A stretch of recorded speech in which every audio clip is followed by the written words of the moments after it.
எம்ஜிஆரை கதாநாயகனாக அறிமுகம் செய்த ஜூபிட்டர் நிறுவனம் ஸ்ரீமுருகனில் அவருக்கு சிவனாக நடிக்கும் ஒரு சிறு வேடத்தை அளித்தது. அந்த வேடத்தை பெறுவதற்கு அவர் கையாண்ட சாதுரியமும், அதைத் தொடர்ந்து அதே நிறுவனத்தில் கதாநாயகனாக அறிமுகமானதும் எப்படி? அதற்காக எம்ஜிஆர் ஆடிய ருத்ர தாண்டவம் பற்றி தெரியுமா? தனது முதல் படமான ராஜகுமாரியில் சாவின் விளிம்பு வரை சென்று எம்ஜிஆர் மீண்டு வந்த சம்பவம் பற்றி பலருக்கும் தெரிந்திருக்க வாய்ப்பில்லை. அன்று ஒரு சில நொடிகள் மட்டும் தாமதமாகி இருந்தால் என்ன நடந்தது ராஜகுமாரி படப்பிடிப்பில்? தரமான படங்களை தயாரித்து வந்த ஜூபிட்டர் நிறுவனத்தின் மேல் எம்ஜிஆருக்கு ஒருவித காதல் இருந்த காலம் அது. தரமான படங்களை தயாரித்து வந்த அந்த நிறுவனத்தின் ஒரு படத்தில் நடித்துவிட்டால் தனக்கு ஒரு நல்ல எதிர்காலம் அமையும் என்கிற நம்பிக்கை அவர் மனதில் ஆழமாக இருந்தது. ஜூபிட்டர் நிறுவனம் அந்த சமயத்தில் பி.யு. சின்னப்பாவை வைத்து தயாரித்த மகாமாயா படத்தில் எம்ஜிஆரின் அண்ணன் எம்.ஜி. சக்கரபாணிக்கு பிரதான வில்லன் வேடம் கிடைத்தது. இதனால் அண்ணனை பார்க்கும் சார்கில் நேரம் கிடைக்கும் போதெல்லாம் மகாமாயா சிட்டுக்கு போய்விடுவார் எம்ஜிஆர். ஜூபிட்டர் நிறுவன உரிமையாளர்கள் வரும்போதும் போகும்போதும் அவர்கள் பார்வையில் படும்படியான இடத்தில் நிற்பார். அழகும் மிடுக்கும் இணைந்த வாலிபர் ஒருவர் அடிக்கடி தென்படுவதைக் கண்டு ஒரு நாள் நிறுவனத்தின் உரிமையாளர்களில் ஒருவரான ஜூபிட்டர் சோமு அவர் யார் என தயாரிப்பு நிர்வாகியிடம் கேட்க, சக்கரபாணியின் தம்பி என அவரை அறிமுகப்படுத்தி வைத்தார் அந்த நிர்வாகி. சக்கரபாணியும் தன் பங்குக்கு தம்பி எம்ஜிஆரின் முந்தைய படங்களை பற்றி எடுத்து கூறி, நல்ல திறமைசாலி, வாய்ப்பு கிடைச்சா ஒரு நல்ல நிலைக்கு வந்துடுவான், என்ன நேரமோ அப்படி வாய்ப்புகள் இதுவரை வரலை என சோமுவிடம் சொல்லி வைத்தார். எம்ஜிஆரும் சோமுவிடம் தன் மனதில் இருந்த ஆசையை வெளிப்படுத்தினார். சகோதரர்களின் வேண்டுகோளை மனதில் குறித்து வைத்துக் கொண்டார் சோமு. என்றாலும் ஜூபிட்டர் நிறுவனத்தின் அடுத்த தயாரிப்பான என் மகன் படத்தில் எம்ஜிஆருக்கு ஏற்ற விடம் இல்லாததால் வாய்ப்பு கிடைக்கவில்லை. அந்த காலகட்டத்தில் தங்களுக்கு இருந்த அபரிதமான பாட்டு திறமையினால் திரையுலகின் முதல் சூப்பர் ஸ்டாரான தியாகராஜ பாகவதர், பி.யு. சின்னப்பா, இவர்களுக்கு அடுத்தபடியாக ஹொன்னப்பா பாகவதர், டி.ஆர். மகாலிங்கம் போன்றவர்கள் ரசிகர்களை தங்களின் பாடல்களாலும் நடிப்பாலும் கட்டு போட்டிருந்தனர். இதனால் அபரிமிதமான திறமைகள் பெற்றிருந்தும் பாடி நடிக்க முடியாத எம்ஜிஆர் போன்ற சில நடிகர்கள் அவர்களை மீறி முன்னணி நடிகர்களாக வர முடியவில்லை. அவர்களுடன் ஒரு படத்தில் துண்டு காட்சியில் நடிப்பதே தங்களின் அதிகபட்ச பெருமையாக சிலர் கருத வேண்டியிருந்தது. அப்படிதான் அந்த காலகட்டத்தில் திரையுலகில் கொடிக்கட்டி பறந்த தியாகராஜ பாகவதருடன் அசோக் குமார் என்கிற படத்தில் எம்ஜிஆர் நடித்தார். சிறிய வேடம்தான் என்றாலும் தியாகராஜ பாகவதரின் நண்பராக உருக்கமாக நடித்திருந்தார். நன்றாக பேசப்பட்ட வேடம் அது. அந்த படத்துக்கு பிறகு எம்ஜிஆரின் மீது அன்பு கொண்ட பாகவதர், யார் இந்த பையன், நல்லா நடிக்கிறான், முயற்சித்தால் நல்ல வருவான் என்று படத்தின் இயக்குனரிடம் பாராட்டி சொன்னாராம்.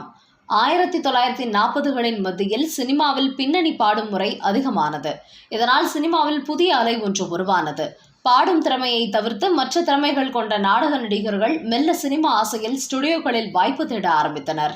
இது எம்ஜிஆரின் மனதில் சினிமாவின் மீது ஒரு அழுத்தமான நம்பிக்கையை விதைத்தது. இப்படி சோதனையான காலகட்டத்தில் தான் எம்ஜிஆருக்கு ஸ்ரீமுருகன் படத்தில் நடிக்கும் வாய்ப்பு வந்தது. சென்ட்ரல் ஸ்டுடியோ என்கிற பெயரில் வால்மீகி, ஸ்ரீமுருகன் என்கிற இரு படங்களை 1945ஆம் ஆண்டு தயாரிக்க திட்டமிட்டது ஜூபிட்டர் நிறுவனம். ஸ்ரீமுருகனில் கதாநாயகனாக முதலில் ஒப்பந்தம் செய்யப்பட்டவர் எம்.கே. தியாகராஜ பாகவதர். பாகவதரின் முந்தைய படமான ஹரிதாஸ் 3 தீபாவளிகளை கடந்து ஓடிக்கொண்டிருந்த நேரம். இதனால் புகழின் உச்சியில் இருந்த அவர் ஸ்ரீமுருகனில் நடிப்பதற்காக விதித்த நிபந்தனைகள் தயாரிப்பாளர்களை மிரளச் செய்தன. இதன் நடுவே ஒரு நாள் ஜூபிட்டர் நிறுவனத்தில் அதன் உரிமையாளர்களிடம் பேசிக் கொண்டிருந்த பாகவதர், புகழ் போதை தலைக்கேறிய நிலையில் என் வாழ்வில் மிக குறைந்த படங்களில் நடித்து யாரும் அடையாத புகழை அடைந்து விட்டேன். இப்போது உங்கள் படமான ஸ்ரீமுருகனையும் சேர்த்து என்னிடம் 10 படங்கள் உள்ளன. இதற்கு மேல் படங்களை ஒப்புக்கொள்ளப் போவதில்லை. இன்னும் 10 வருடங்களுக்கு நான் படத்துறையில் பிஸியாக இருப்பேன் என தெரிவித்தார். அவரது பதில் தயாரிப்பாளர்களுக்கு தலை சுற்றலை ஏற்படுத்தியது. 10 படங்கள் முடிக்க 10 வருடம் என்றால் கடைசியாக புக்கான ஸ்ரீமுருகன் வர 10 வருடங்கள் காத்திருக்க வேண்டுமா என அதிர்ச்சி அடைந்தனர். ஆனால் ஜூபிட்டர் உரிமையாளர்களுக்கு மட்டுமல்ல, பாகவதற்கும் ஒரு பேரதிர்ச்சி காத்திருந்தது. தமிழ் சினிமா உலகையே அதிர்ச்சிக்குள்ளாக்கிய அந்த விஷயம் லட்சுமிகாந்தன் கொலை வழக்கு. அடுத்த 10 வருடங்களுக்கு சினிமாவில் தானே ராஜா என்று பெருமிதப்பட்ட தியாகராஜ பாகவதர் தான் இந்த கொலை வழக்கில் அவர் கைது செய்யப்பட்டதை அடுத்து திரையுலகில் பல மாற்றங்கள் நடந்தேறின. ஸ்ரீமுருகனில் முருகன் வேடத்தில் தியாகராஜ பாகவதற்கு பதிலாக ஹொன்னப்ப பாகவதர் ஒப்பந்தம் செய்யப்பட்டார்.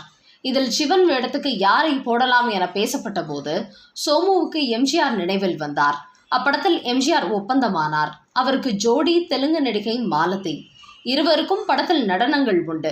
குறிப்பாக எம்ஜிஆர் இதில் ருத்ர தாண்டவம், ஆனந்த தாண்டவம் என 2 நடனங்களை ஆடியிருப்பார்.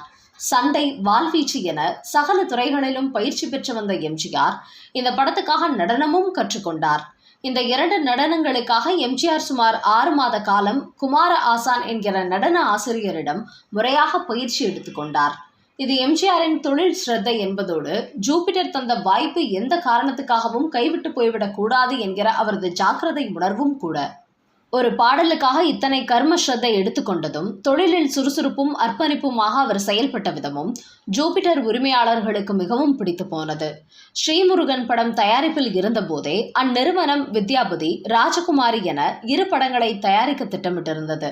அதற்கான நடிகர்கள் தேர்வு நடந்தபோது ஸ்ரீமுருகனில் எம்ஜிஆர் தந்த ஒத்துழைப்பு சோமுவின் நினைவில் வந்து போக, ராஜகுமாரியில் கதாநாயகனாக அவரையே போடுவது என தீர்மானித்தார் மொஹிதீனும் சோமுவும். இயக்குனர் ASA சாமியும் எப்போதோ ஒரு முறை சக்கரபாணியிடம் எம்ஜிஆருக்கு கதாநாயகன் வாய்ப்பு பெற்று தருவதாக உறுதியளித்திருந்தார். இதனால் அவரும் எந்த மறுப்பும் இல்லாமல் தயாரிப்பாளர்களின் முடிவை ஏற்றுக்கொண்டார். ஒப்பந்த பத்திரம் தயாராகி எம்ஜிஆருக்கு தகவல் வந்து சேர்ந்தபோது அதை கொண்டாடுவதா வேண்டாமா என்கிற குழப்பமே அவருக்கு ஏற்பட்டது. காரணம், கதாநாயகன் வாய்ப்பு 4வது முறையாக வந்து கதவை தட்டுகிறது. கடந்த காலங்களில் தான் கதாநாயகனாக ஒப்பந்தமானதை சொல்லி பின்னாளில் அது நிறைவேறாமல் போய் அவமானப்பட நேர்ந்ததால் ராஜகுமாரி வாய்ப்பு வந்தபோது கொஞ்சம் அடக்கியே வாசித்தார் எம்ஜிஆர். ஆனால் ஸ்ரீமுருகன் படத்துடன் ராஜகுமாரியும் விறுவிறுவென தயாரான போதுதான் நிச்சயம் இந்த முறை கதாநாயகன் ஆவோம் என்கிற நம்பிக்கை எம்ஜிஆருக்கு பிறந்தது. 1946ஆம் ஆண்டு அக்டோபர் மாதம் 17ஆம் தேதி ஸ்ரீமுருகன் படம் வெளியானது. படம் எதிர்பார்த்த அளவு வெற்றியை தரவில்லை என்றாலும் மக்களிடையே எம்ஜிஆர் ஆடிய ருத்ரதாண்டவம் பெரிதும் பேசப்பட்டது. நடன காட்சியில் அவர் காட்டிய வேகம் மக்களிடம் இன்னும் நெருக்கமாக ரசிகர்களிடம் அவரை கொண்டு சேர்த்தது. அதன் பிறகு ராஜகுமாரி படப்பிடிப்பு துவங்கியது. இதில் கதாநாயகன் எம்ஜிஆர் என்றாலும் கதாநாயகி மாலதிக்கு வழங்கப்பட்டதில் பாதிதான் இந்த படத்தில் எம்ஜிஆருக்கு சம்பளமாக தரப்பட்டது. TS பாலையா அன்று புகழ்மிக்க நடிகர் என்பதால் எம்ஜிஆருக்கு வழங்கப்பட்டதை விட 5 மடங்கு ஊதியம் அதிகமாக வழங்கப்பட்டது. ராஜகுமாரி படத்தின் போது சுவாரஸ்யமான ஒரு சம்பவம் அரங்கேறியது. ராஜகுமாரி பட தயாரிப்பில் இருந்தபோது வழக்கம் போல் விநியோகஸ்தர்கள் படங்களை ஒப்பந்தம் செய்ய ஸ்டுடியோவிற்கு வந்தனர். அவர்களில் பெங்களூரைச் சேர்ந்த நாகண்ணா என்கிற பிரபல விநியோகஸ்தரும் ஒருவர். பல வருடங்களாக ஜூபிட்டருடன் தொழில் தொடர்பில் இருப்பவரான அவர் TR ராமச்சந்திரனின் வித்யாபதி படத்தை அதிக விலைக்கு ஒப்பந்தம் செய்தார். காரணம், TR ராமச்சந்திரன் அன்று பிரபலமாக இருந்ததே. நாகண்ணாவிடம் தயாரிப்பாளர் ராஜகுமாரி படத்தை பற்றியும் சொல்ல, படக்காட்சிகளை பார்த்த நாகண்ணா, யாருப்பா இது, பாகவதரோ இல்ல சின்னப்பாவோ நடிக்க வேண்டிய படத்துல யாரோ முன்பின் தெரியாத ஆளை போட்டிருக்க, அதை வாங்கிட்டு போய் நான் நஷ்டமடையணுமா என எரிச்சலாக மறுத்துவிட்டார். வித்யாபதியை வாங்கி கொண்டால் ராஜகுமாரியை குறைந்த விலைக்கு தருகிறேன் என சொன்னபோது கோபமடைந்த நாகண்ணா, நீ சும்மா தந்தாலும் அந்த படம் வேண்டாம் என வித்யாபதியை மட்டும் வாங்கி கொண்டு கிளம்பி சென்றார். ஆனால் வித்யாபதி ராஜகுமாரி வெளியான போது ராஜகுமாரி அபார வெற்றி பெற்றது. வித்யாபதிக்கு போட்ட முதலீடு கூட கிடைக்கவில்லை. இப்படி தனக்கு முதலாக பெரும் புகழையும் அடையாளத்தையும் ஏற்படுத்தி கொடுத்த ராஜகுமாரி திரைப்படத்தின் ஒரு காட்சிக்காக எம்ஜிஆர் தனது உயிரை பணயம் வைத்து நடித்திருக்கிறார். ராஜகுமாரி கதைப்படி சிறையில் இருக்கும் ஒருவன் வாழ்க்கையே வெறுத்து அங்குள்ள தூக்குமிடையில் தூக்கிட்டு கொள்ள முயல்வதாக ஒரு காட்சி. அப்போது பாரம் தாங்காமல் உத்தரம் கீழே விடும்படி காட்சிக்கான செட் அமைக்கப்பட்டிருந்தது. இந்த காட்சியில் எம்ஜிஆர் தூக்கில் தொங்குவது போல் நடிக்க அவர் கழுத்தில் மாட்டப்பட்டிருந்த கயிறு திடீரென்று மேல் நோக்கி இழுக்க ஆரம்பித்திருக்கிறது. ஏதோ விபரீதம் நடக்கப் போகிறது என்று உணர்ந்த படக்குழு அதிர்ச்சியாகி இருக்கிறது. கயிறு கழுத்தனை மேலும் இருக்க ஒரு வினாடி அவரின் சப்த நாடியும் அடங்கி இருக்கிறது. பின்னர் பாரம் தாங்காமல் உத்தரம் கீழே விழ அவரின் முதுகில் மலமெலவென கட்டைகள் விழுந்தன. அப்போது எதையும் கண்டுகொள்ளாத எம்ஜிஆர் தான் நடிப்பதற்கு தகுதியற்றவன் என்று யாரும் சொல்லிவிடக் கூடாது என்பதற்காக தனது உயிரையும் பொருட்படுத்தாது இப்படி ஒரு காட்சியில் நடித்து தான் சிறந்த நடிகன் என்பதை நிரூபித்திருக்கிறார். அப்போது எம்ஜிஆரை ஆசுவாசப்படுத்தி தேற்றியவர் வேறு யாரும் அல்ல, அவருடன் பல படங்களில் வில்லத்தனம் செய்து ரசிகர்களை மிரட்டிய MN நம்பியார்தான்.